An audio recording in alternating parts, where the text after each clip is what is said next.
बिस्मिल्लाहिर्रहमानिर्रहीम, अस्सलाम वालेकुम।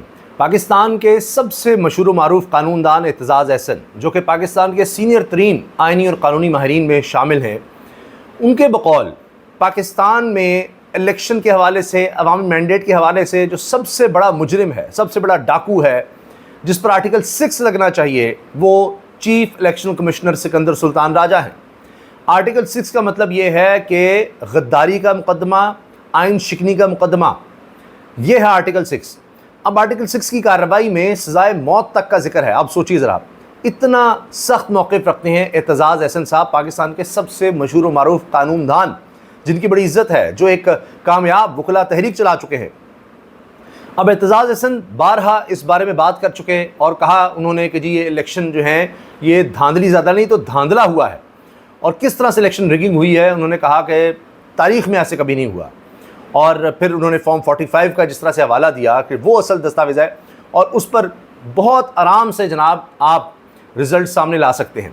लेकिन जिस तरह बार बार चीफ इलेक्शन कमिश्नर के किरदार पर सवालात उठते रहे, सब कुछ नज़र आया इलेक्शन डे पर, इलेक्शन डे के बाद, उससे पहले जो कुछ होता रहा, एक बड़ी लंबी फहरिस्त है।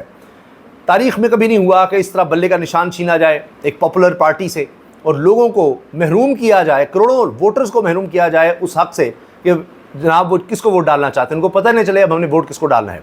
फिर किस किस तरह के निशान अलॉट किए गए, जूता, बैंगन, जो हमारे माशरे में ज़रा थोड़ा बहुत जिनका मजाक बन सकता है, और बहुत से ऐसे थे। उसके बावजूद जनाब तहरीक इंसाफ जो है वो कामयाब हो गई। फिर उनसे जनाब पार्टी का सिंबल लेना, फिर पार्टी ना मानना, उसके 3 दफ़ा इलेक्शन, तीसरी दफ़ा फिर इलेक्शन, फिर नहीं मान रहे। अंदाज़ा लगाइए आप। तो एक लंबी चार्जशीट है, वो उस पर मैं आता हूँ क्या क्या किरदार अदा कर चुके हैं chief election commissioner Sikandar Sultan Raja साहब, और मुलाकातों का भी मान चुके हैं। हमजा शहबाज मरीम साहबा से मुलाकातों के बारे में जनाब आ गया, पता लग गया तो कहा हाँ जी मुलाकातें की हैं, बहुत कुछ है। अब हुआ ये है कि सिकंदर सुल्तान राजा साहब से इस्तीफ़े का मुतालबा कर लिया गया है, और इसके अलावा उनका मामला अब रेफरेंस की सूरत में सुप्रीम जुडिशल काउंसिल में भेजने का कह दिया गया है। अब ये बहुत अहम फैसला है, मौजूदा हालात में ये बहुत बड़ी बात है। एक तो इस्तीफ़े का मुतालबा और दूसरा रेफरेंस। मैं ये क्यों अर्ज़ कर रहा हूँ कि जी आज के हालात जो हैं बड़े फ़र्क हो गए हुए हैं। मामला जो शुरू हुआ था वो कमिश्नर रावलपिंडी से शुरू हुआ था। आप कह सकते हैं एक जिस तरह होता है कि बारिश का पहला कतरा, कहीं वो नज़र आया, कहीं आपको बहुत से ऐसे प्रिजाइडिंग ऑफिसर नज़र आए कि जिन्होंने फॉर्म 45 पर दस्तखत करके भिजवा दिए, तभी फिर फॉर्म 47 में गड़बड़ करनी पड़ी, वहाँ पर सतह पर जिनके ज़मीर ज़िंदा थे, ये सब कुछ होता रहा। फिर आप देखिए जो जजेस का ख़त है जिसमें मुदाखलत का कहा गया, और फिर उसके बाद एक सिलसिला शुरू हो गया, दबाव बढ़ता है, बढ़ाया जाता है, लेकिन फिर आप देखिए कि जजेस जो हैं रिएक्ट करते हैं, इकट्ठे हो जाते हैं। फिर क्या सिंध हाई कोर्ट, क्या Lahore high court, Peshawar, Balochistan high court, सब जो हैं वो यक आवाज़ हो जाती, मुदाखलत हो रही है। तो अब ये आप देखिए कि मूड बदल चुका है। अब जुडिशरी जो है उसमें ज़्यादातर लोग अब इस चीज़ के हामी हैं कि इंसाफ होना चाहिए, ये मुदाखलत बंद होनी चाहिए, फ्री एंड फेयर तरीके से जनाब लोगों को इंसाफ मिलना चाहिए, ये जो पहले ही फैसले हो रहे हैं दबाव डाला जारी नहीं होना चाहिए। अब इन हालात में आप सोचिए ज़रा कि चीफ इलेक्शन कमिश्नर कहाँ खड़े हैं। अब उनको लड़ाई लेनी पड़ रही है chief justice Lahore high court से कि जनाब 2 जजेस हैं, ताकि 2 जजेस ट्रिब्यूनल में भेजे हैं, कभी फैसले ही ना हो सके, हमारे राज ना खुल सके किस तरह से हमने मैंडेट चोरी किया है। तो चीफ जस्टिस ने जजेस की तादाद बढ़ाई, और जजेस कौन से दिए कि जो यानी वो नहीं है, जो टाउट नहीं है, जिन पर उस तरह प्रेशर डाल कर जो मर्ज़ी करवा लें, वो काबू नहीं आने वाले, इस तरह तो इंसाफ करने वाले जजेस के नाम दे दिए। इस पर चीफ इलेक्शन कमिश्नर या इलेक्शन कमीशन कहता है नहीं नहीं नहीं नहीं नहीं, आप नाम भिजवाएं, हम सिलेक्ट करेंगे उनमें से, है ना कमाल। तो चीफ जस्टिस ने लाहौर हाई कोर्ट ने कहा जी ऐसा तो कुछ है ही नहीं।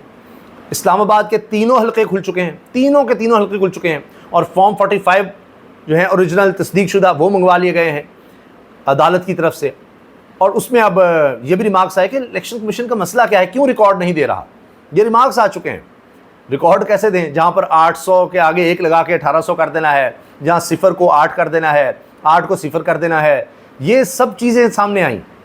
और पाकिस्तान क्या दुनिया भर के इदारों ने माना कि इलेक्शन रिग्ड थे बड़े पैमाने पर, और जिस तरह फॉर्म 45 का खिलवाड़ किया गया, इलेक्शंस का किया गया, और रात को फिर इलेक्शन कमिश्नर कहाँ गए, कई घंटे गायब रहे, मीडिया को जिस तरह एक्सेस नहीं दी गई, वो जनाब जो स्क्रीन लगाई गई थी जहाँ पर सारे रिजल्ट्स आने थे और वहाँ पर सारा कुछ होना था, रिजल्ट्स आते आते किस तरह से रुक गए और इतनी लीड जो है वो किस तरह चेंज हो गई। फिर वहाँ भी बस नहीं किया और उसके बाद क्या करते हैं कि मखसूस नशिस्तों की गेम जिस तरह की गई है, आइन की अपनी इंटरप्रिटेशन कर दी कि जी ये इनको तो देनी नहीं है तहरीक इंसाफ को, लेकिन ये सीटें अब खाली भी नहीं रखनी, तो ये जो तहरीक इंसाफ के हिस्से की हैं, जो आज़ाद उम्मीदवार जीते हुए हैं उनके हिस्से की हैं, वो दे दें जनाब नून लीग को, पीपल्स पार्टी को, दीगर जमातों को दे दें जनाब, MQM को दे दो, काफ लीग को दे दो, इन जमातों को दे दो। कमाल है।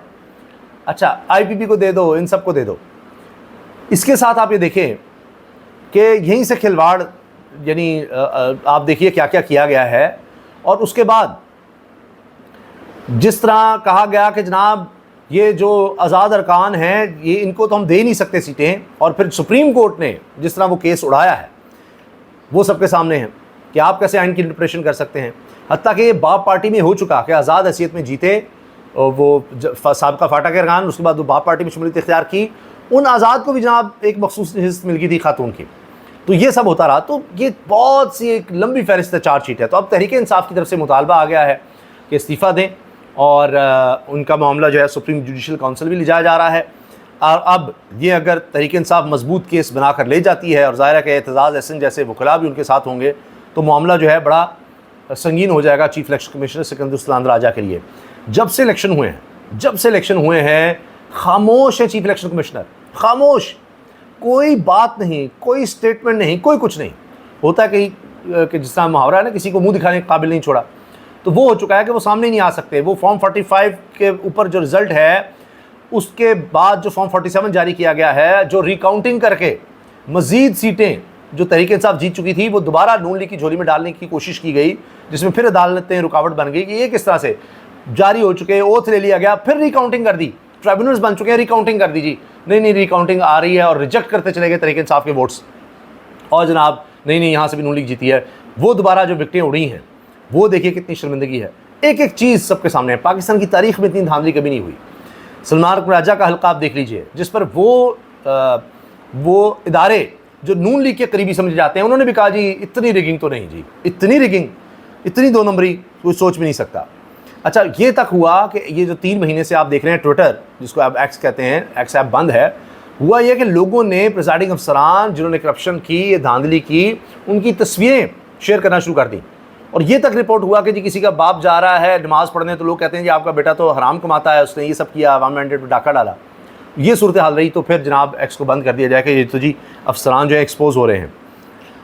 इसके साथ आप ये देखिए कि जिस तरह से ये सब चीज़ें सामने आई, उसमें हमने एक वीडियो में भी जिक्र किया था कि हमारे एक बड़े ज़बरदस्त जो कबूतर हैं, जो ख़बर रहा है कि इलेक्शन कमीशन का हाल है कि मुसलसल सर्वेलेंस है, व्हाट्सएप ग्रुप्स की सर्वेलेंस है। इलेक्शन कमीशन के जो एहलकार हैं वो शर्मिंदा हैं, वो फैमिली फंक्शंस में नहीं जा सकते, वो स्पेस नहीं कर सकते पब्लिक को कि इतने बदनाम हो गए हैं कि ये है इलेक्शन कमीशन, यह है एक आईनी इदारा जो एक ही काम था जिसका कि इलेक्शंस करवाने हैं, वो इलेक्शंस नहीं करवाए। 90 दिन में आइन में दर्ज था कि आपने जब असम्बलियाँ तहलील हो जाएँ खैबर पख्तूनख्वा पंजाब के, आपने 90 दिन के अंदर इलेक्शन करवाने हैं, नहीं करवाए। क्या क्या बहाने किए गए, क्या क्या झूठ बोला गया। सुप्रीम कोर्ट के जजेस ने कहा कि जी आप इलेक्शन करवाएं, उसके बावजूद नहीं करवाए। ये तरबिन साहब की अभी स्टेटमेंट आई है, रिमार्क्स आए हैं, ये सब कुछ किया गया है। तो यही कि सुप्रीम कोर्ट के अहकाम के बावजूद आपने 90 दिन के अंदर इलेक्शन नहीं कराए, वो भी डिले हो चुका था, लेकिन फिर चले सुप्रीम कोर्ट ने जैसे कैसे फैसला दे दिया, उस पर भी अमल दरामद नहीं हुआ, उस पर भी जनाब आर्टिकल 6 और वो सारा मामला वैसे भी आएगा आगे। और यही सुप्रीम जुडिशल काउंसिल में जाने के लिए ये एक बहुत बड़ा पॉइंट है जिस पर ये आगे जा सकते हैं। इसके साथ जनाब इलेक्शन कमीशन से इस्तीफ़े भी आ चुके। फिर मैंने जिस तरह किया, हमज़ा और मरीम से मुलाकातों की खबरें आई और उसके बाद इनको तस्दीक करनी पड़ी कि हाँ जी हुआ है। और आज तक आप देखिए नून लीग और पीपल्स पार्टी की फंडिंग का जो मामला है वो दबाया हुआ है, यानी उनके यहाँ तो कोई चक्कर ही नहीं है। तरीके इंसान ने दिखाया ना, यहाँ से हमें फंडिंग हुई, उन्होंने कहा जी नहीं ये अकाउंट्स इस तरह है, ये मियाँ बीवी का जॉइंट अकाउंट आ गया, तो एक जो है उनमें से जनाब वो तो भारतीय शहरी है इसलिए बाहर से आए हैं, ये तो ये हो गया, ये तो जी ममनुआ फंडिंग आ गई फलां। नून लीग और पीपल्स पार्टी का तो छोड़ ही दें हाल, क्या क्या वहाँ पर हो चुका है, इन्होंने उसको दबाया हुआ है आज तक। अच्छा ANP ने भी इलेक्शन ही करवाए, उनको जुर्माना करके आप इलेक्शन में आ जाए, लेकिन तहरीक इंसाफ को आने नहीं दिया। इसके अलावा आप ये देखें कि जो कुछ नून लीग के इलेक्शंस में हुआ या पीपल्स पार्टी के, आपको पता ही है बिला मुकाबला वहाँ पर हुआ यानी ये रिपोर्ट आई कि जी शायद 2 दिन बाद नून लीग इलेक्शंस करवा दे, और अचानक पता लगा जी उन्होंने बिला मुकाबला सारे जीत गए हैं, इलेक्शंस हो भी गए हैं, ना किसी कारकुन को पता ना अहदेदार को पता, हो गया काम। वहाँ इलेक्शन कमीशन की आंखें बंद हैं। यहाँ तहरीक इंसाफ ने कोशिश की, पुलिस पहुँच जाती थी कि दफ्तर खुल गया है, यहाँ पर इलेक्शंस होने लगे हैं, पुलिस पहुँच गई, सब कुछ बंद कर दिया। वो इलेक्शंस क्या करवाते, कोई जलसा नहीं करने दिया, कोई जुलूस नहीं, कोई कैंपेन नहीं, कुछ नहीं। लेकिन इलेक्शन कमीशन को कहीं कुछ नज़र नहीं आया। ये तो प्री पोल रिगिंग थी। उसके बाद इलेक्शन डे का आप देखिए, इलेक्शन के बाद जो कुछ हुआ वो सब देख रहे हैं। तो ये तो अवाम ने सारा कुछ बदल के रख दिया है। और फिर जनाब अब सवाल ये है कि अकबर एस बाबर कहाँ हैं कि जो जाते थे इलेक्शन कमीशन जो है आंखें बिछाए, पलकें बिछाए उनके आगे होता था, और जो वो कह रहे हैं जनाब तहरीक इंसाफ के खिलाफ वो सब मंजूर होता जाता था। आज वो कहाँ हैं? फिर धांधली की वीडियोस जिस तरह की आई, जिस तरह औरतों के साथ जो कुछ हुआ, बूढ़ी औरतों के साथ जो कुछ हुआ, छीना झपटी हुई, और ये आंखें बंद के रखी इन्होंने, वीडियोस आई, वो जी हमें तो कोई पता नहीं। इनके अपने लोग लिखकर, इनके अफसरान लिखकर भेजते रहे कि जी आईजी और चीफ सेक्रेटरी हमारी नहीं सुन रहे, लोग आ रहे हैं, धमका रहे हैं, हम इनसे मांग रहे हैं जनाब हमारी सपोर्ट की जाए, कुछ नहीं किया जा रहा, बड़े पैमाने धांधली हो रही है। वो ख़त मौजूद है, तारीख में कभी इस तरह का ख़त नहीं आया, उसको दबा दिया गया।